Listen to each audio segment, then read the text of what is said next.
In this question, it is given that the quantity of heat required to raise the temperature of two solid copper sphere of radius R1 and R2 through 1 Kelvin are in the ratio. So, quantity of heat required to raise the temperature of two solid spheres, copper spheres. So, copper, they are given copper spheres. That means their heat specific capacity is same. So, we can write this heat capacity is equal to mass into specific capacity. So the amount of heat energy required to change the temperature of an object by 1 degree Celsius or 1 Kelvin is nothing but heat capacity. So in this question, indirectly they are asking heat capacity only. Once again, see the question.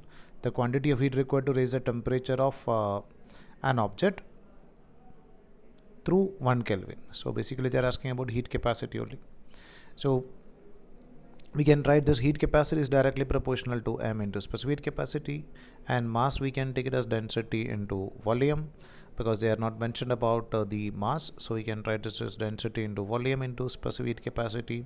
So density into volume can be written as nothing but 4 by 3 pi r cube into specific heat capacity.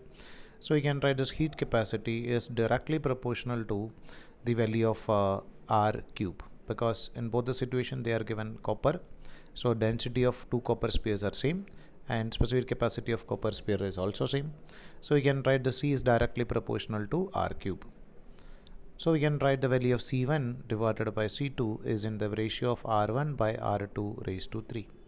The value of R1 is given as nothing but 1.5 times of R2, and R2 we can just put it as R2 raised to 3. So I'll get as nothing but 1.5 can be written as 3 by 2, and this R2 and this R2 get cancelled. So this is 3 by 2 raised to 3. So 3 raised to 3 we can take it as 27, and 2 raised to 3 we can take it as 8. So they are in the ratio 27 by 8.